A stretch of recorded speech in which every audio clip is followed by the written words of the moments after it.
Gabi-gabi habang lahat ay tahimik, may kakaibang tunog akong naririnig sa ilalim ng sahig ng aking kwarto, isang mahinang pintig, parang tibok ng puso.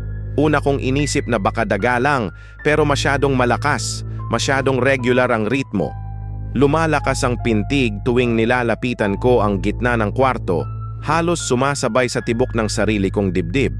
Hindi ako mapakali, kaya isang gabi, kinuha ko ang martilyo at sinimulang tanggalin ang mga tabla.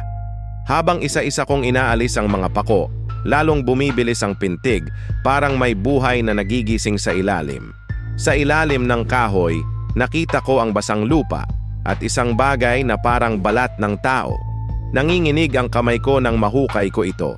Isang kamay na tila sariwa pa, malamig at maputla, na tila pilit umaabot pataas. Biglang huminto ang pintig. Napatingin ako sa paligid, pakiramdam ko'y may malamig na hangin na dumaan na para bang may huminga sa likod ko. Napansin kong ang kamay ay hawak ang isang lumang larawan ko, na tutulog sa mismong kama kung saan ako nakatayo ngayon.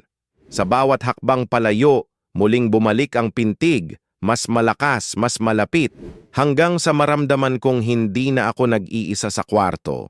At ang pintig ay hindi galing sa ilalim ng sahig, kundi mula sa dibdib ko mismo.